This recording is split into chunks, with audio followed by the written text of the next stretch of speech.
Hello everyone, কেমন আছেন সবাই? রিনা কুক হাউসে আপনাদের সকলকে স্বাগত জানাচ্ছি।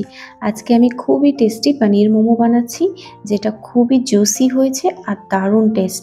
তার সাথেই আমি আপনাদেরকে দেখাবো যে আমি কিভাবে ইনস্ট্যান্টলি মোমো চাটনিটাও রেডি করে ফেলি। তাহলে চলুন দেখা যাক। আমি প্রথমেই এখানে যে স্টাফিংটা থাকবে মোমোর, সেই পনিরের স্টাফিংটা রেডি করে নেব।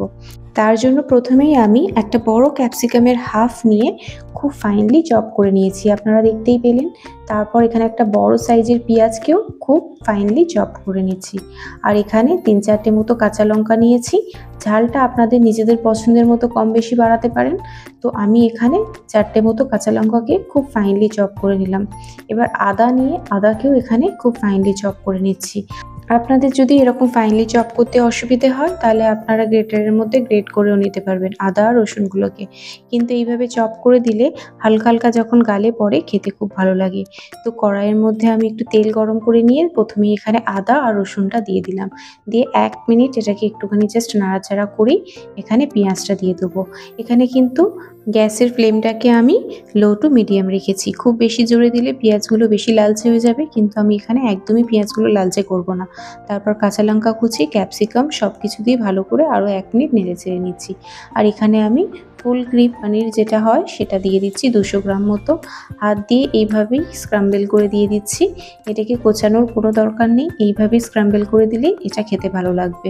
খুব বেশি মিনমিন করে মিহিও করবেও না, একটু গোটা গোটা থাকবে। আর এবারে এটাকে জাস্ট 1 মিনিট একটু ভালো করে মাখিয়ে নিচ্ছি। নেওয়ার পরেই কিন্তু এবারে আমি মশলাগুলো পরপর দেব। এখানে আমি পরিমাণ মতো নুন দিয়ে দিলাম, একটু কালো মরিচের গুঁড়ো দিলাম, আর এখানে আমি দিচ্ছি 1 চামচের মতো একটু চিলি ফ্লেক্স। আর এখানে চাট মশলা দিয়ে দিলাম 1 চামচের মতো। আমার যেহেতু ঝালটা বেশি পছন্দ, তাই আমি কাঁচা লঙ্কাও দিলাম, চিলি ফ্লেক্সও দিলাম, কালো মরিচেও একটু ঝাল থাকে। তো আপনাদের পছন্দ মতো ঝালটা দেবেন। 1 চামচ মতো সয়া সস আর 1 চামচ মতো টমেটো সস দিয়ে দিলাম। এখানে কিন্তু আমাদের পনিরটা একদম রেডি হয়ে গেছে স্টাফিংয়ের জন্য মোমোর। তো এবারে ময়দাটা মেখে নিচ্ছি মোমোর জন্য।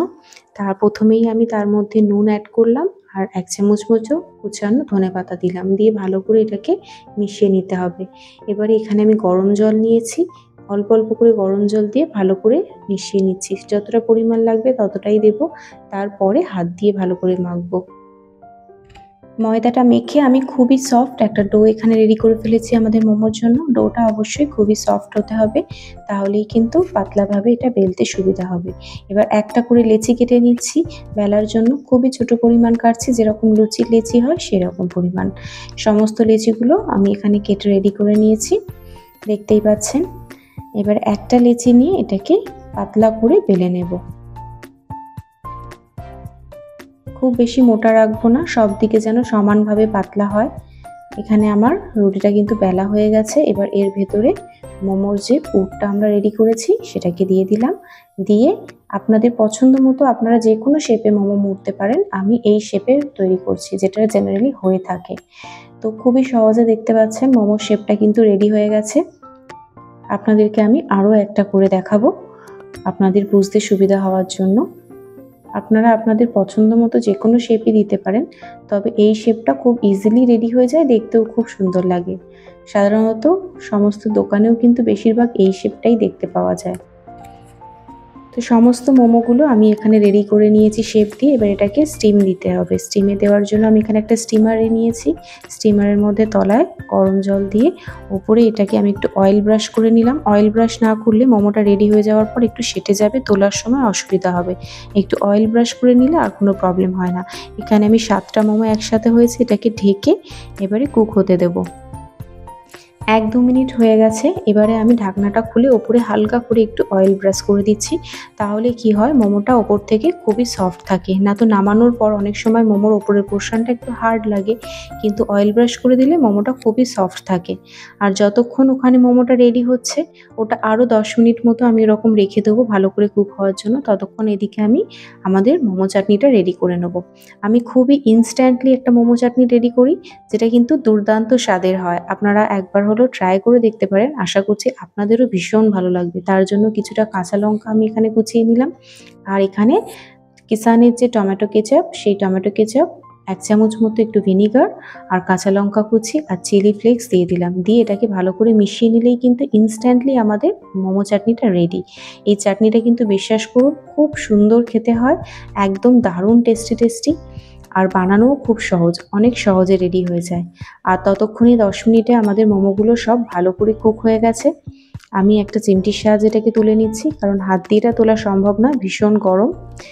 তো আমাদের সমস্ত মোমোগুলো এখানে রেডি, দেখতেই পাচ্ছেন একদম পারফেক্টলি মোমো হয়েছে। চাটনিটাও খুবই অসাধারণ আর তার সাথে সাথে মোমোটাও দারুণ হয়েছে। চিকেন মোমো, ভেজিটেবলস মোমো তো আপনারা বহুবার খেয়ে দেখেছেন, কিন্তু এই পনির মোমোটা বিশ্বাস করুন একবার খেয়ে দেখলে কিন্তু আপনাদের বারবার বানিয়ে খাওয়ার ইচ্ছা হবে। দারুণ এর টেস্ট হয় আর খুবই সুন্দর খেতে লাগে, বাচ্চা থেকে বড় সবার ভীষণ ভালো লাগবে। আপনাদেরকে আমি একটা মোমো এখানে ভেঙে দেখাচ্ছি, আপনারা দেখলেই বুঝতে পারবেন মোমোটা ভেতর থেকে কতটা জুসি হয়েছে। বাইরে থেকে যেমন সফট, ভেতর থেকে তেমন জুসি। তো আপনাদের রেসিপিটা কেমন লাগলো অবশ্যই জানাবেন। ভালো লাগলে ভিডিওটাকে একটা লাইক করে দেবেন আর শেয়ার করে দেবেন, যাতে আরও অন্যজনের কাছে ভিডিওটা পৌঁছাতে পারে। আর ভালো লাগলে আমার চ্যানেলটিকে সাবস্ক্রাইব করে দেবেন আর পাশে থাকা বেল আইকনটি চেপে দেবেন, যাতে আমার রেসিপি ছাড়ার পর সবার প্রথম আপনাদের কাছে পৌঁছে যায়। আজকের মতো এতটাই, আবার কালকে দেখা হবে। টাটা।